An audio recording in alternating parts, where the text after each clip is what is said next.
freaking first cut. Golly. Welcome to the First Cut Podcast. I'm Rick Gehman, and this is your round 3 recap for this week's Sony Open. Joining me to break it all down, it's him. I got him, Greg DuCharme. Hey, buddy. Happy to be with you, Rick. And an exciting day. I enjoyed watching today. It was a very volatile day of golf. So it was a joy to watch. Yeah, moving day rarely disappoints on the PGA Tour. We've got kind of a log jam at the top. There was a log jam at the top all day. Greg, the golf course, while I played 2.25 shots under par, not only the easiest round of the day, but it was one of the easiest rounds in Sony Open history. Oh, man. And still at the same time, how many times do we see guys charge up and fall down? Players slipped and fell all day. S.H. Kim had the lead for a while. Yeah. Carl Yuan was tied for the lead for a while. There were a number of players. Of course, Chris Kirk and Hayden Buckley get up there. Lipsky gets up there at some point. But there were so many players who looked like they were going to kind of put a stamp on this tournament, and they weren't able to do it, which it speaks to the pressure of the lead. Heavy lies the crown, as they say. And it was very evident today on a scoreable day. Our man at the top of the leaderboard, Hayden Buckley, 2 shots clear of the chase pack, posted a 64 on Saturday. That's back-to-back 64s for Buckley. And his round was really defined by the turn. He makes birdie on 8, birdie on 9, Greg, and then he holes out from 132 yards in the middle of the fairway for eagle on 10. That's 4 under in a 3-hole stretch. And he finishes that, looks up and realizes he's in the lead. Yes, which was kind of wild. So that shot he talked about, he said he hit it maybe a hair thin. He wasn't sure where it was going to end up.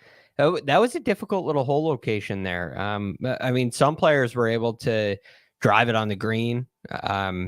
Carl Yuan, who I already mentioned, he drove it on the front edge of the green. There were some guys getting it up really close. He hit a 4-iron, and he said after the round he chunked the 4-iron and had a full-on gap wedge in and ends up making it 2. But then, so that's one thing. It's one thing when a wedge shot goes in like that. But, Rick, the shot on 18 was just sweet. The 2 shots on 18, right? So this is kind of an interesting little thing here, because what happens is he looks up, he realizes he's in the lead, he immediately makes bogey on 11, and I thought he played a little tentatively after that, all pars until he gets to 18, where he hits a perfect drive. I believe it was 3-wood to a spot on the right-hand side of the fairway that you couldn't walk it out and put it any better, and then he hits a huge high drawing 5-iron to just a couple of feet before he knocks it in for eagle. Yeah, it was the high draw with the long iron is a really pretty shot to watch. And then it's another one of those. It's kind of similar to number 10, although the club is way different. 10 was in the back of the green, but there's a ridge right in front of it. So I always look at those as front. They're in a way front hole locations. This one has a little false front shy. And coming in, if you're coming in on your third shot, that really comes into play. When it's your second shot, the way this was, he bounced it up, but not everybody gets that forward kick up. So it was kind of, it played out perfectly, and he's taking control of the tournament. All of a sudden, that log jam is kind of broken, and it seems like he eliminated a number of players who are way down. That's really cool, by the way. If you're watching, I could make that one. Yeah, how about that? If you're watching on YouTube, we've got like the Tourcast green slope animate 3D. I don't know what this is, but it's very if you're cool. Playing video game golf, do you click that over or do you just roll it straight in? Just with pace, hard right in the middle. No, you don't have to click to the right edge or anything like that. Left edge. Excuse me. Right I'm edge and hard. I've missed it. I'm giving it a click. One tap. One tap. This is we'll kind of talk about his chances to close this out on the other side when we get to kind of the odds and everything like that. But if you are just laying eyes on Hayden Buckley for the first time, Greg, and you as our instructor here, this is not I don't know if we would teach this right? The way that he kind of goes out there and swings it. His trigger is almost like a hover, and then he's like very quick right after he hovers the club. He's in his launch sequence. His feet are almost off the ground when he makes contact. I mean, there's a lot happening here. Obviously, it works for him. Swing your swing, but I'm not sure this is one that you would go out there and teach somebody. No, these are some idiosyncrasies that stand out a little bit more than you may be used to seeing, but they're definitely not things you would teach out of somebody, which is an interesting thing here. So there are things that catch your eye. The pace of the swing catches your eye. Like you said, what happens before he pulls the trigger may catch your eye as well. But if you look at where the golf club is through the motion, it's in some really good spots. And it's definitely not anything I would teach out of a player. So I love what he does with the golf swing. It's powerful. It's aggressive. I think it's a great way to play golf. And there's been a lot of discussion in the past about short swings versus long swings and what holds up under pressure. But the truth is, the reality is, there have been players with long and slow swings who have folded under pressure and won under pressure. And there are players with short and fast swings who have folded under pressure and won under pressure. It's not the swing, it's the mind. And when you get to this level, you know that the golf swing is something that works. It's just a matter of, do you as the player believe that it works? And that's where you saw it even today. Some guys got near the lead. Hayden Buckley got near the lead, and all of a sudden the swing changes. That's not a swing flaw. That's a change in your mindset, and right, that can affect anybody at any point. So I love what he does with his golf swing personally, and I wouldn't change much. That's for sure. Through 3 rounds, he's leading the field in strokes gained ball striking, +3 off the tee, another 4 on approach. That's stupid good. Then you gain 5 strokes with the flat stick, and that's how you lead a golf tournament by 2 shots through 54. The chase pack here, and we can kind of, I'll click through, whoever's card you want to go through here, Greg, but the guys 2 shots back: Lipsky, Ben Taylor, Chris Kirk. Chris Kirk of that group had the worst of Saturday round, 68. He's still very much in this. Then Andrew Putnam and Siwoo Kim, they're just 3 back, tied for 5th. So do we want to highlight a guy here or two? There are 2 guys that stand out to me that I really, of course, look, these guys are all within a couple shots of the lead on Saturday night of a PGA Tour event. So I'm not trying to skip anybody here. They all played great. But the 2 guys that really have my attention are Chris Kirk and Siwoo Kim. And so if we start with Chris Kirk, this was a terrible start today. Yeah. Where yesterday he gets off to a start where, he makes birdie on 1, 2, and 3. Well, today he makes double on number 1. He hits it out of bounds. And it's one thing to make double on 1, but when you got to hit a second ball off the first tee, that's a problem.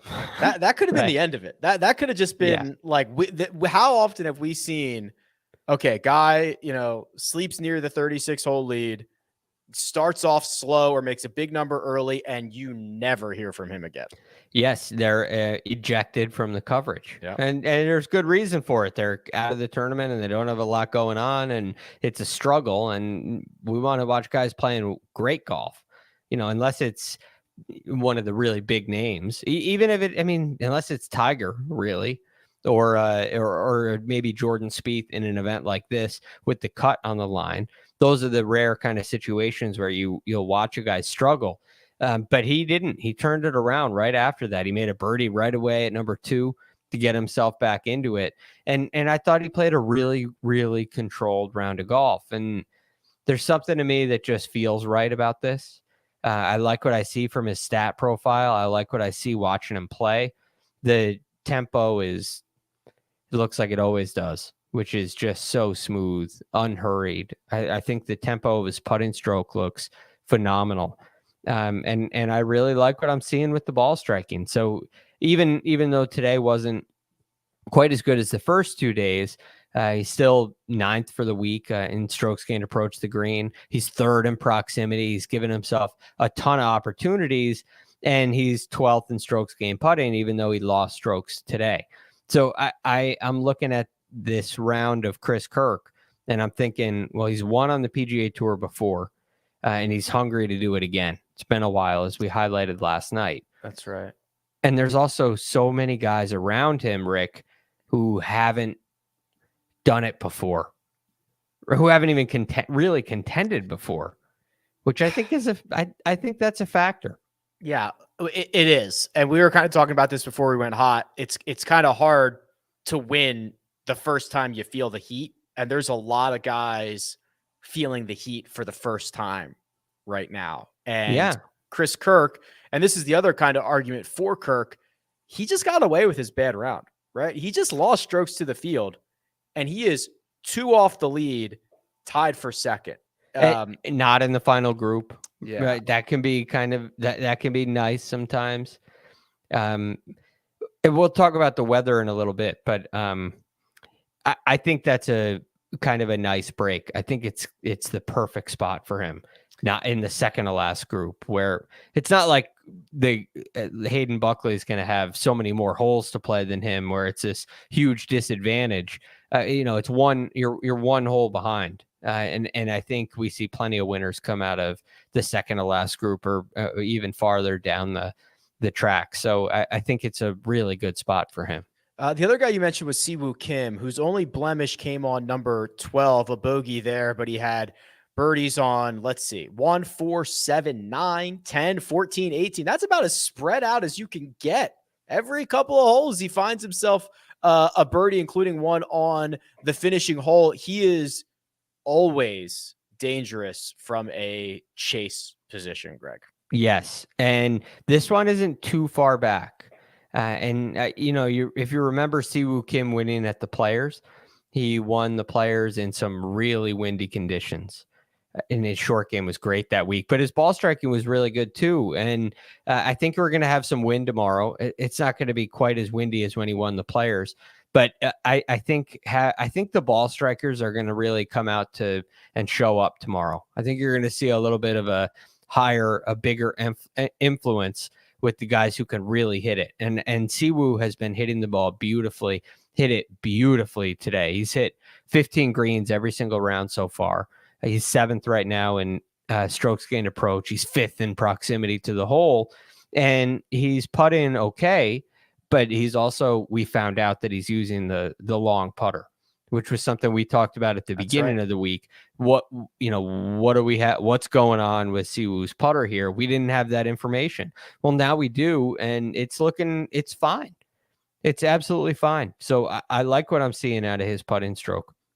I saw one stroke that wasn't great today, but for the most part, it was really good. And he's another one of those guys with some experience with the heat on. And I think that's an advantage for him if it's not Kirk's day. Here are the best round 3 ball strikers. This is approach and off the tee. Hideki, number 1. Tom Hoge, Hayden Buckley, Kita Nakajima, Nate Lashley, then Siwoo Kim. So 6th in round 3 ball striking, and he was tiny loser, just a small bit less than, or basically a quarter of a stroke with the flat stick. Just a couple of notable items here. 62 was the round of the day. We saw it from both Andrew Putnam and Nick Taylor. Andrew Putnam, Greg, this guy, I had the easiest sweat. I think it was Cam Davis versus Bezadenhout and Andrew Putnam. This thing should have been over. Putnam should have missed the cut. He shot a 70 on Thursday. And how about this stat? In rounds 2 and 3, Andrew Putnam has gained 9 strokes putting, which is more than anybody else in the field has gained for the entirety of the tournament. So he is rolling the rock right now. Yes. And that's what he does, which is, if you ask him, his iron play and putting is his strength, which, of course, I love hearing that. We all do. I think his putting has statistically been much better than his iron play. But right now, he is feeling it. And this entire fall, he is feeling it. One of the few guys on tour so far this year who hasn't missed a cut, who's played a certain number of events. I forget what the exact statistic is, but yeah, Andrew Putnam is feeling it. The mustache is working and the putter is working.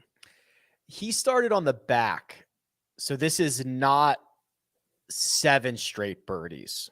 But he did birdie 5, 6, 7, 8, 9, 10, 11, but he started on 10. So he actually birdied his first 2 of the day, added birdies at 16, 17, 18, making the turn, 2 over for his next 4, and then finished his rounds, Greg, with birdies at 5, 6, 7, and 8. That's a lot of circles. It's a lot. Now, I just worry when I see that. Does that carry over into the next day? You get yourself back into contention. Are we really going to see another Hideki Matsuyama? Is the guy's going to average 63 over the weekend again? It feels like a stretch, but it could happen.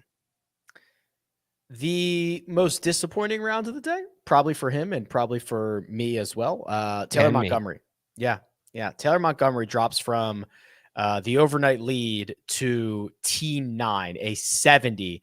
Very little momentum from Montgomery. He bogeys the first 2, Greg. He bogeys 7. He's 3 over through 7 holes. Now, he does claw it back to even par for the day, but that's still coughing up nearly 2.5 shots to the field. He's going to enter the day 5 back on Sunday.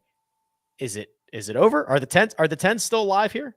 No, yeah. Oh, Montgomery's still alive. Okay. I think that, yeah, I definitely think the 10. I may even go, there's one 8 under guy who I might stretch to. Is his name Hideki Matsuyama? Yes, of course.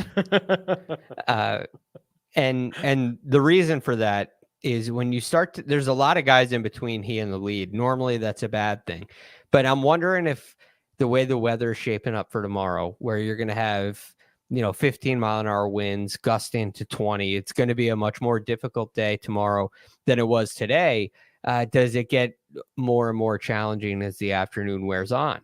And do some of these guys that get out just a little bit earlier have an edge? This may be one of those situations where somebody can post a number, and that's really valuable because some of these holes that are birdie holes coming in may play really difficult tomorrow.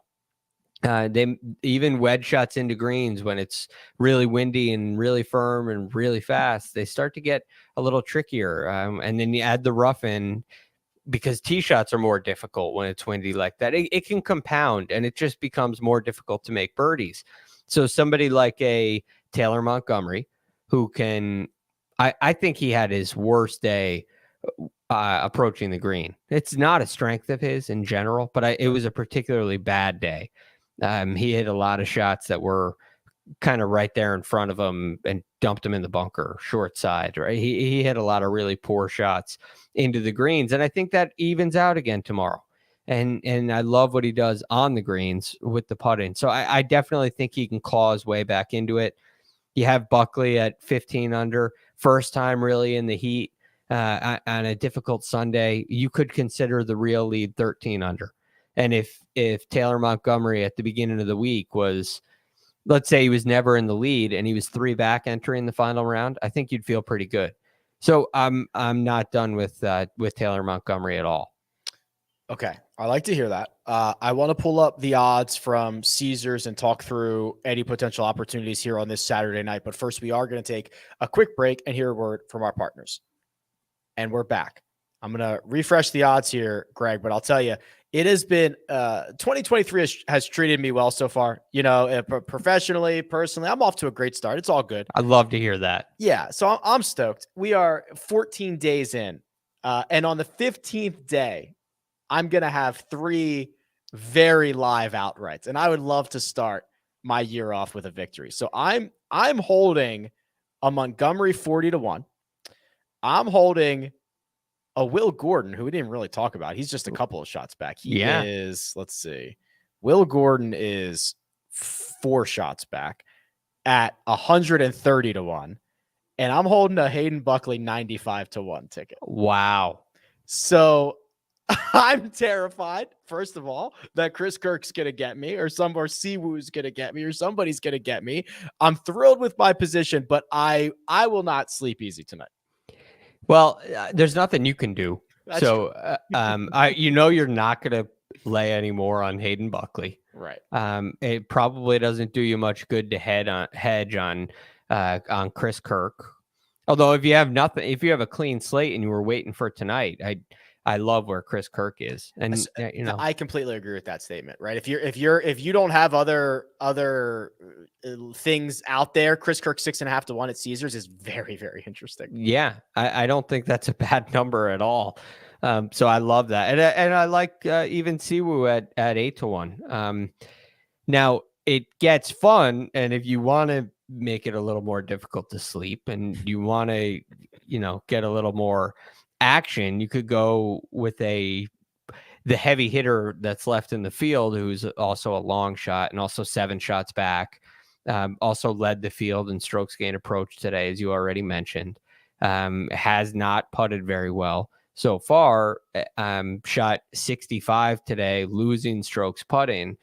Hideki Matsuyama is possibly back, and he's at 175 to 1. Yeah, he is for the week second in approach to David Lipsky, and this is a good sign. You said he's back. That this is a good sign. Too soon to really say that, but it's a good sign. But to your point, he has very much struggled with his ball striking in his last, 6 or 8 measured events, something like that. And he was on this weird kind of streak where he had gained strokes with the putter in 6 straight, which is something we hadn't really seen. Now it's kind of flipped back to vintage Hideki here. But if he can marry that for one day, Greg, right? Gain the 4 shots on approach again, like you did on Saturday, right? And pick up 1.5 with the putter, and now things are happening. Yes. All of a sudden, I mean, he lost 2 shots today. Putting shot 65. So could he go shoot 63 tomorrow? Could he go shoot 7, 8 under tomorrow? Yeah. And if he does that, now you're talking. Let's say he shoots 7 under. He gets to 15. And I think 15 is live for a winner with tomorrow's wind forecast. Maybe a stretch. It may be a stretch. It may take 17.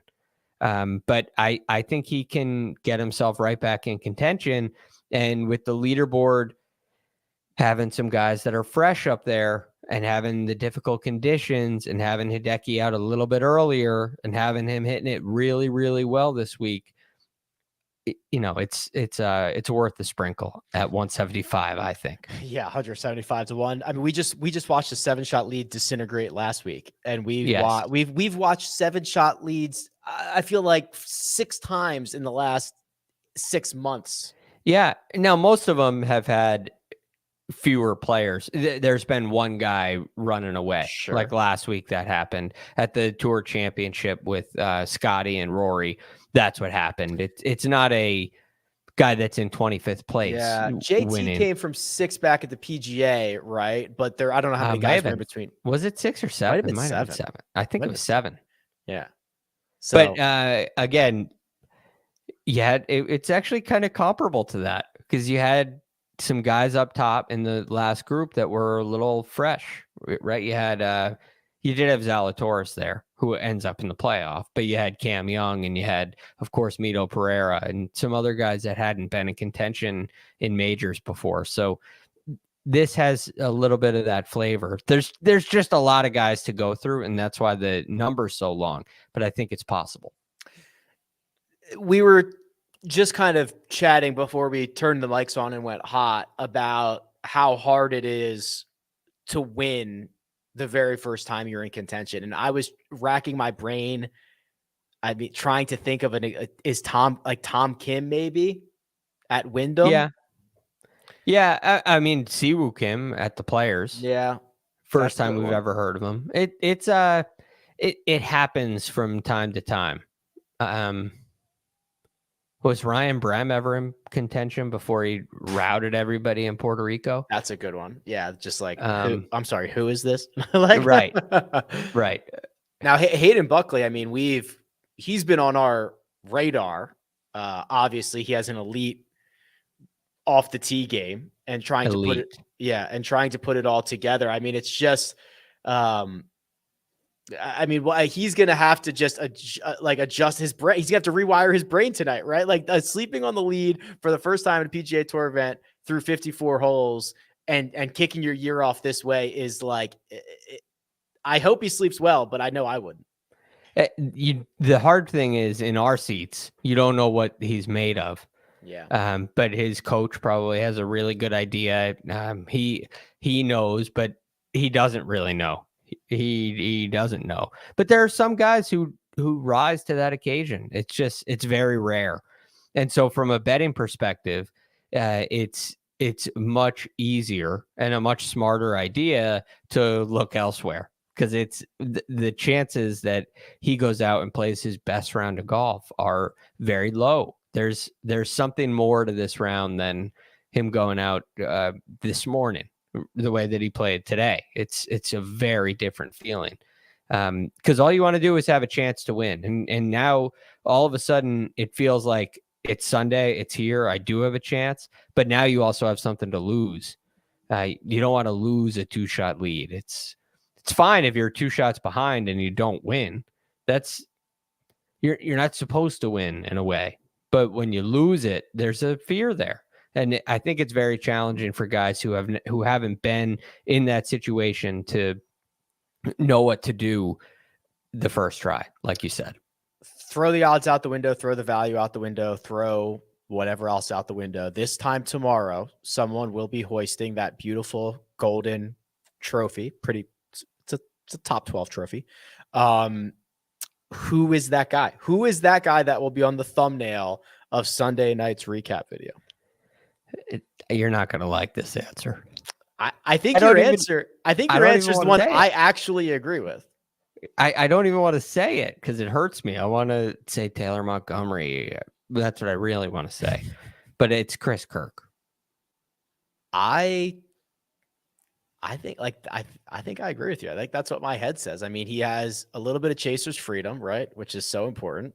A 2-shot lead is nothing, right? Like a 2-shot lead is literally nothing on the PGA Tour. And Chris Kirk is a calm, cool, collected guy who had his worst round of the week today, and he is still in it. He faced adversity immediately out of the gate, overcomes it. He has been facing adversity personally for years. This feels like a Chris Kirk win. Yeah.